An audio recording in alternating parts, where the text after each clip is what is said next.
जय जय श्री राधा रमन, जय जय नवल किशोर, जय जय जय चित्रचूर प्रभु, तो जय जय माँ खंचूर। नमस्कार दोस्तों, स्वागत है आप सभी का मेरे YouTube चैनल आर के भक्ति ज्ञान में। भक्तों, आज की वीडियो में हम आपको श्रीमद् भगवत गीता के दूसरे अध्याय और महात्म की कथा सुनाएंगे। तो सभी भक्तजन हमारी वीडियो को, हमारी कथा को श्रद्धा भाव प्रसन्न चित्तमन से सुने।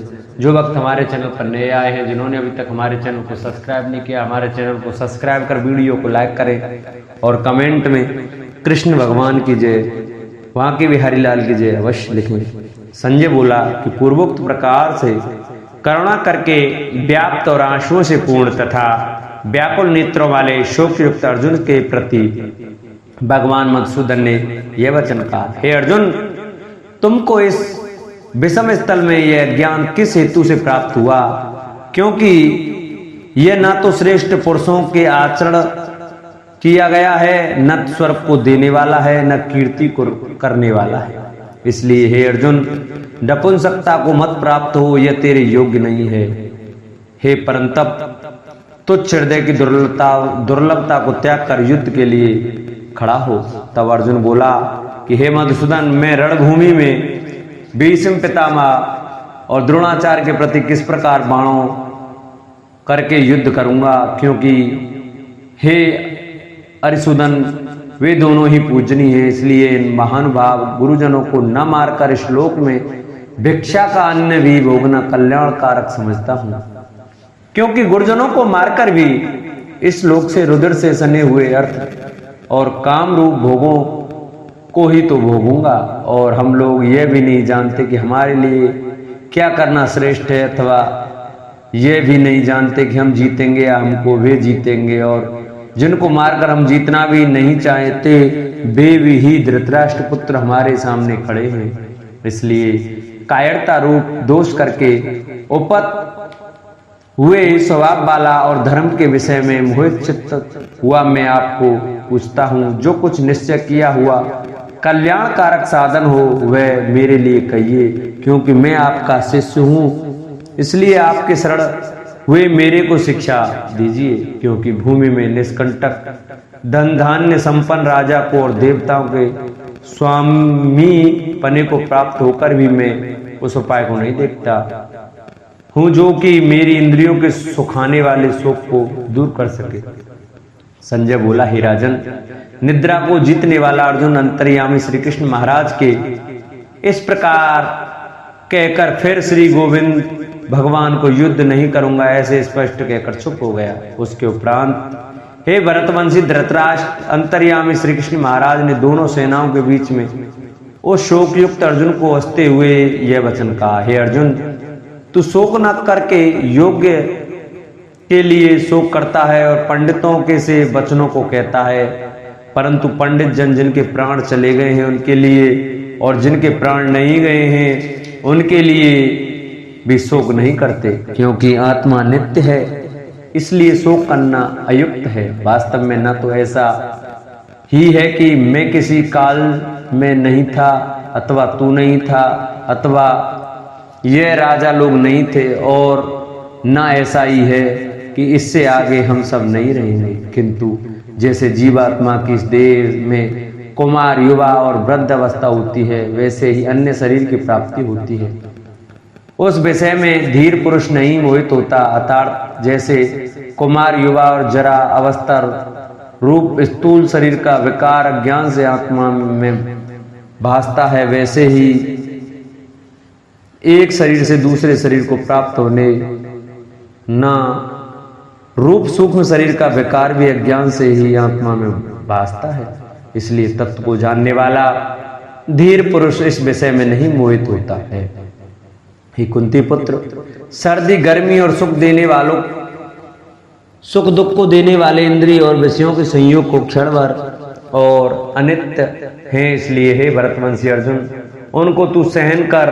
क्योंकि हे पुरुष श्रेष्ठ, दुख सुख को समान समझने वाले जिस धीर पुरुष को यह इंद्रियों के विषय व्याकुल नहीं कर सकते, वह मोक्ष के लिए योग्य होता है। और हे अर्जुन, असत वस्तु का तो अस्तित्व नहीं है और सत का अभाव नहीं है। इस प्रकार इन दोनों का ही तत्व ज्ञानी पुरुषों द्वारा देखा गया है। इस न्याय के अनुसार नाश रहित तो उसको जान कि जिसके यह संपूर्ण जगत व्याप्त है, क्योंकि इस अविनाशी का विनाश करने को कोई भी समर्थ नहीं है। और इस नाश रहित अप्रमेय नित्य स्वरूप जीवात्मा के ये सब शरीर नाशवान कहे गए। इसलिए हे भरतवंशी अर्जुन, तो युद्ध कर। जो इस आत्मा को मारने वाला समझता है तथा जो इसको मारा मानता है, वे दोनों ही नहीं जानते हैं, क्योंकि यह आत्मा न मारता है और न मारा जाता है। यह आत्मा किसी काल में भी नहीं जन्मता और न मरता है, अथवा न यह आत्मा को हो करके फिर होने वाला है, क्योंकि यह जन्मा नित्य शाश्वत और पुरातन है। शरीर के नाश होने पर भी यह नाश नहीं होता। हे प्रथा पुत्र अर्जुन, जो पुरुष इस आत्मा को नाश रहित नित्य जन्मा और अव्यय जानता है, वह पुरुष कैसे किसको मारवाता है और कैसे किसको मारता है। और यदि तू कहे कि मैं तो शरीर के वियोग का शोक करता हूं, तो यह भी उचित नहीं है, क्योंकि जैसे मनुष्य पुराने वस्त्रों को त्याग कर दूसरे नए वस्त्रों को ग्रहण करता है, वैसे ही जीवात्मा पुराने शरीर को त्याग कर दूसरे नए शरीर को प्राप्त होता है। हे अर्जुन, इस आत्मा को शस्त्र आदि नहीं काट सकते और इसको आग भी नहीं जला सकती तथा इसको जल नहीं गीला कर सकते हैं और वायु नहीं सुखा सकती है, क्योंकि यह आत्मा अच्छेद है। यह आत्मा अदाह, अक्लेद और असोध्य है तथा यह आत्मा निसंदेह नित्य सर्वव्यापक अचल स्थिर रहने वाला और सनातन है। यह आत्मा अव्यक्त अर्थात इंद्रियों का अविषय और यह आत्मा अचिंत्य अर्थात मन का अविषय और यह आत्मा विकार रहित अर्थात न बदलने वाला कहा गया है। इससे हे अर्जुन, इस आत्मा को ऐसा जानकर तू शोक करने को योग्य नहीं है, अर्थात तुझे शोक करना उचित नहीं है। यदि तू इसको सदा जन्म ने और सदा मरने माने तो भी हे अर्जुन, इस प्रकार शोक करने को योग्य नहीं है, क्योंकि ऐसा होने से तो जन्मने वाले की निश्चित मृत्यु और मरने वाले का निश्चित जन्म होना सिद्ध हुआ है। इससे भी तू इस बिना उपाय वाले विषय में शोक करने को योग्य नहीं है। यह विस्मादिकों के शरीर माया में होने से अनित्य है। इससे शरीरों के लिए भी शोक करना उचित नहीं है, क्योंकि हे अर्जुन, संपूर्ण प्राणी जन्म से पहले बिना शरीर वाले और मरने वाले के बाद भी बिना शरीर वाले ही हैं। केवल बीच में ही शरीर वाले प्रतीत होते हैं, फिर उस विषय में क्या चिंता है। हे अर्जुन, यह आत्म तत्व बड़ा गहन है, इसलिए कोई महापुरुष ही इस आत्मा को आश्चर्य की जो देखता है और वैसे ही दूसरा कोई महापुरुष ही आश्चर्य की त्यों इसके तत्व को कहता है, और दूसरा कोई ही इस आत्मा को आश्चर्य की जो सुनता है, और कोई कोई सुनकर भी इस आत्मा को नहीं जानता। हे अर्जुन, यह आत्मा सबके शरीर में सदा ही अवध्य है, इसलिए संपूर्ण भूत प्राणियों के लिए तू शोक करने के योग्य नहीं है, और अपने धर्म को देखकर भी तू भय करने के योग्य नहीं है, क्योंकि धर्मयुक्त युद्ध से बढ़कर दूसरा कोई कल्याणकारक कर्तव्य क्षत्रिय के लिए नहीं है। हे पार्थ, अपने आप प्राप्त हुए और खुले हुए स्वर्ग के द्वार रूप इस प्रकार के युद्ध को भाग्यवान क्षत्रिय लोग ही पाते हैं, और यदि तू इस धर्मयुक्त संग्राम को नहीं करेगा तो स्वधर्म को और कीर्ति को खोकर पाप को प्राप्त होगा, और सब लोग तेरी बहुत काल तक रहने वाली अपकीर्ति को भी कथन करेंगे, और वह अपकीर्ति माननीय पुरुष के लिए मरने से भी अधिक बुरी होती है, और जिनके तू बहुत माननीय होकर भी अब तुच्छता को प्राप्त होगा, वे महारथी लोग तुझे भय के कारण युद्ध से उपराम हुआ मानेंगे, और तेरे बैरी लोग तुझे सामर्थ्य की निंदा करते हुए भविष्य न कहने योग्य वचनों को कहेंगे। फिर उससे अधिक दुख क्या होगा। इससे युद्ध करना तेरे लिए सब प्रकार से अच्छा है, क्योंकि या तो मरकर स्वर्ग को प्राप्त होगा अथवा जीतकर पृथ्वी को भोगेगा। इससे हे अर्जुन, युद्ध के लिए निश्चय वाला होकर खड़ा हो। यदि तुझे स्वर्ग तथा राज्य की इच्छा ना हो तो भी सुख दुख लाभ हानि और जय पराजय को समान समझकर उसके उपरांत युद्ध के लिए तैयार हो। इस प्रकार युद्ध करने से तू पाप को नहीं प्राप्त होगा। हे पार्थ, यह बुद्धि तेरे लिए ज्ञान योग के विषय में कही गई और इसी को अब निष्काम कर्म योग के विषय में सुन कि जिस बुद्धि से युक्त हुआ तू कर्मों के बंधन को अच्छी तरह से नाश करेगा।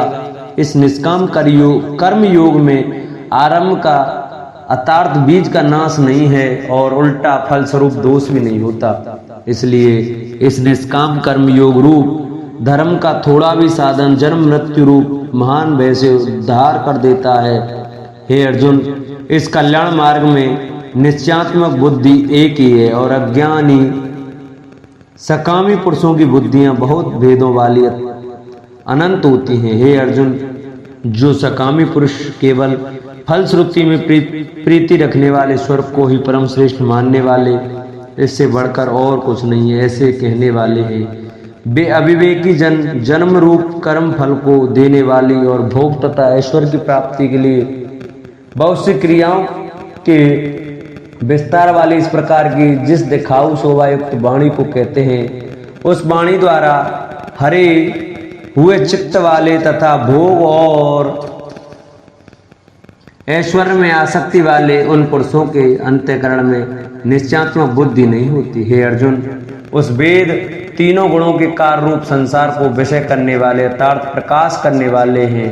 इसलिए तू असंसारी यथार्थ निष्कामी और सुख दुखादि द्वंद्वों से रहित नित्य वस्तु में स्थित तथा योग्य खेम को न चाहने वाला और आत्मपरायण हो, क्योंकि मनुष्य का यह ओर सब ओर से परिपूर्ण जलाशय के प्राप्त होने पर छोटे जलाशयों में जितना प्रयोजन रहता है, अच्छी प्रकार ब्रह्म को जानने वाला ब्राह्मण का भी सब वेदों में उतना ही प्रयोजन रहता है। अर्थात जैसे बड़े जलाशय के प्राप्त हो जाने पर जल के लिए छोटे जलाशयों की आवश्यकता नहीं रहती, वैसे ही ब्रह्मानंद की प्राप्ति होने पर आनंद के लिए वेदों की आवश्यकता नहीं रहती। इससे तेरा कर्म करने मात्र में ही अधिकार होवे, फल में कभी नहीं, और तू कर्मों के फल की वासना वाला भी मत हो तथा तेरी कर्म न करने में भी प्रीत न हुए।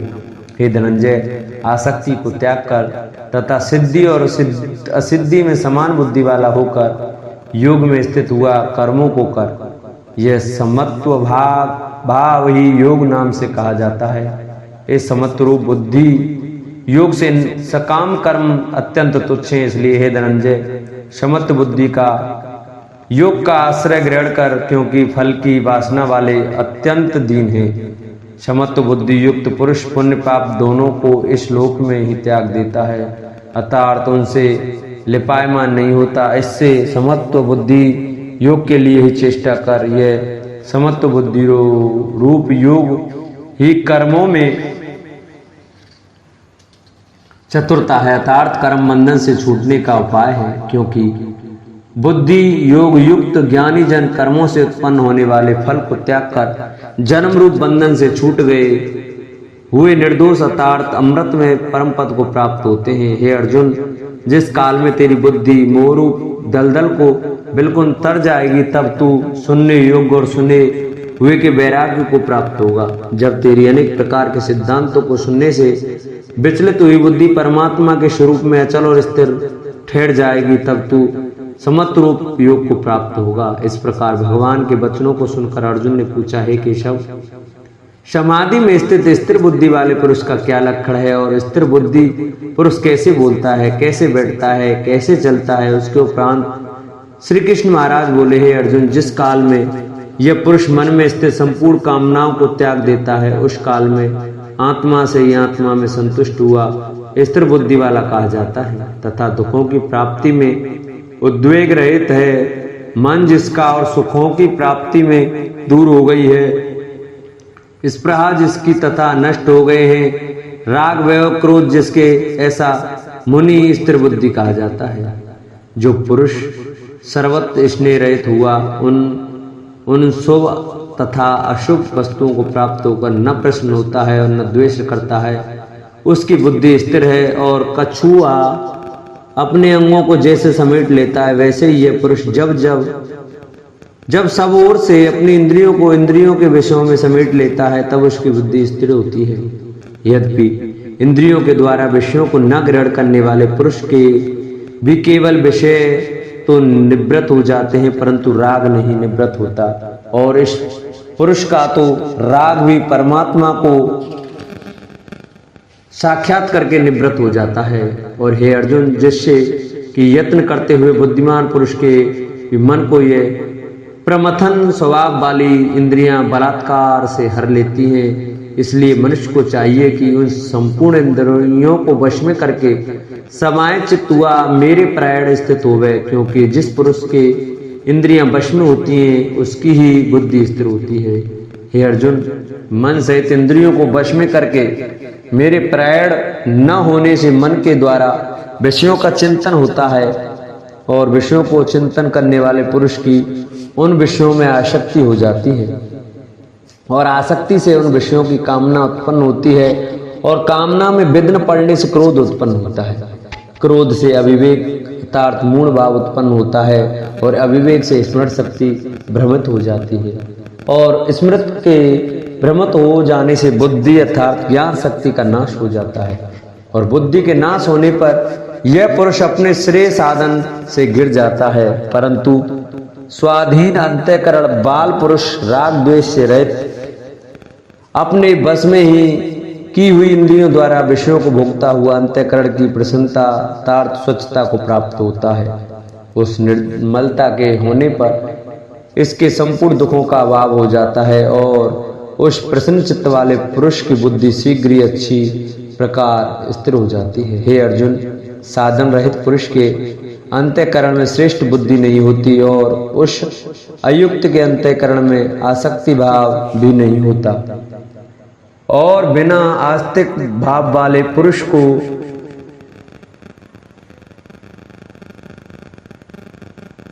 शांति भी नहीं होती। फिर शांति रहित पुरुष को सुख कैसे हो सकता है?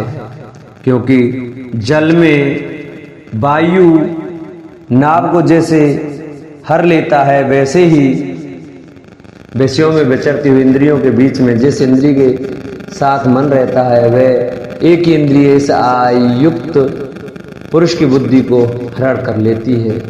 इसलिए हे माँ बाबू, जिस पुरुष की इंद्रियां सब प्रकार इंद्रियों के विषयों में बस में की हुई होती हैं, उसकी बुद्धि स्थिर होती है। और हे अर्जुन, संपूर्ण भूत प्राणियों के लिए जो रात्रि में उस नित्य शुद्ध बोध स्वरूप परमानंद में भगवत को प्राप्त हुआ योगी पुरुष जागता है, और जिस नाशवान क्षणभंगुर सांसारिक सुख में सब भूत प्राणी जागते हैं, तत्व को जानने वाले मुनि के लिए वह रात्रि है। जैसे सब ओर से परिपूर्ण अचल प्रतिष्ठा वाले समुद्र के प्रति नाना नदियों के जल उसको चलायमान न करते हुए ही समा जाते हैं, वैसे ही जिस स्थिर बुद्धि पुरुष के प्रति संपूर्ण भोग किसी प्रकार का विकार उत्पन्न किए बिना ही समा जाते हैं, वह पुरुष परम शांति को प्राप्त होता है, न कि भोगों को चाहने वाला। क्योंकि जो पुरुष संपूर्ण कामनाओं को त्याग कर ममता रहित और अहंकार रहित स्पृहा रहित हुआ बरतता है, वह शांति को प्राप्त होता है। हे अर्जुन, यह ब्रह्म को प्राप्त हुए पुरुष की स्थिति है। इसको प्राप्त होकर मोहित नहीं होता है, और अंत काल में इस निष्ठा में स्थित होकर ब्रह्मानंद को प्राप्त हो जाता है। इस प्रकार श्रीमद् भगवत गीता उपनिषद एवं ब्रह्म विद्या तथा योग शास्त्र विषयक श्री कृष्ण अर्जुन के संवाद में सांख्य योग नामक दूसरा अध्याय शुरू हुआ। अब उसके महत्व की कथा हम आपको सुनाते हैं। श्री भगवान कहते हैं, लक्ष्मी, प्रथम अध्याय के महात्म का उत्तम उपाख्यान मैंने तुम्हें सुना दिया।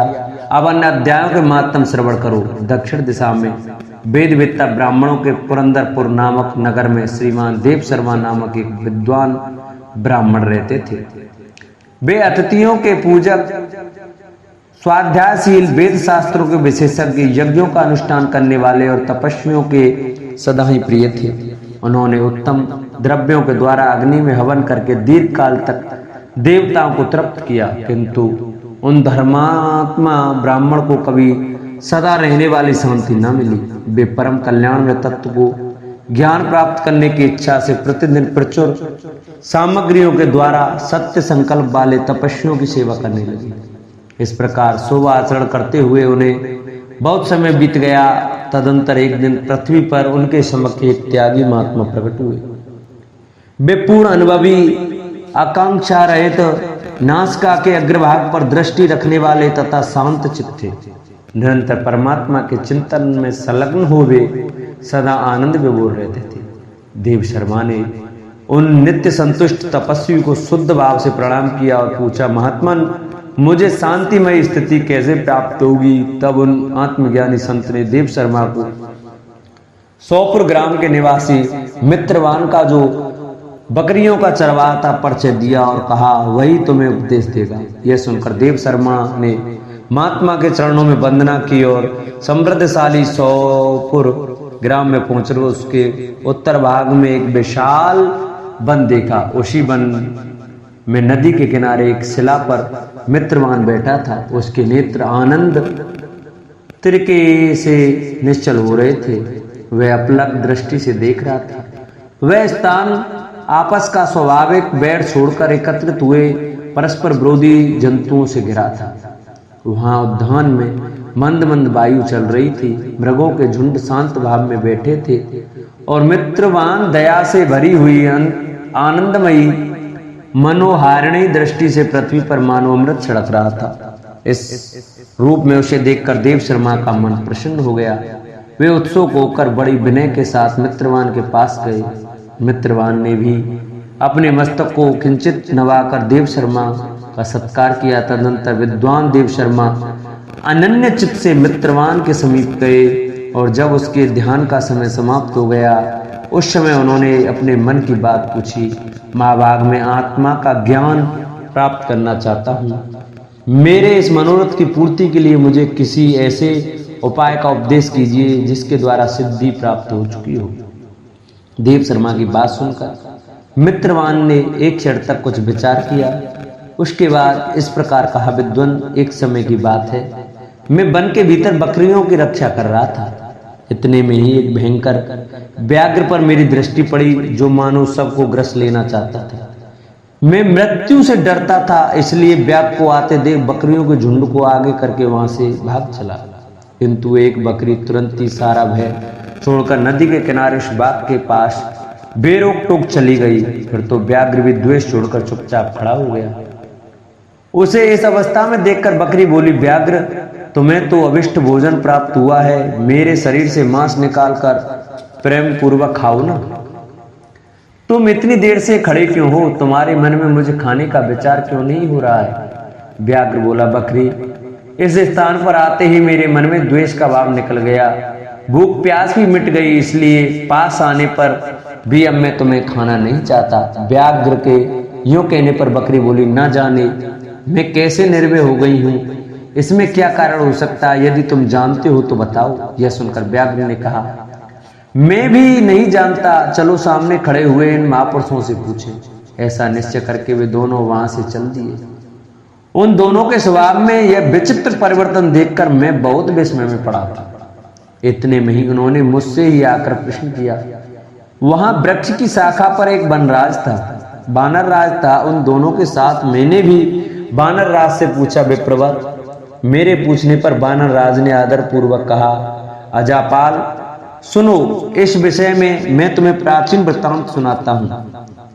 यह सामने वन के भीतर जो बहुत बड़ा मंदिर है, उसकी ओर देखो। इसमें ब्रह्मा जी का स्थापित किया हुआ एक शिवलिंग है। पूर्व काल में यहाँ सुकर्मा नामक एक बुद्धिमान महात्मा रहते थे, जो तपस्या में संलग्न होकर इस मंदिर में उपासना करते थे। वे वन में से फूलों का संग्रह करके लाते और नदी के जल से पूजने भगवान शंकर को स्नान कराकर उन्हीं से उनकी पूजा किया करते थे। इस प्रकार आराधना का कार्य करते हुए सुकर्मा यहाँ निवास करते थे। बहुत समय के बाद उनके समीप किसी अतिथि का आगमन हुआ। सुकर्मा ने भोजन के लिए फल लाकर अतिथि को अर्पण किया।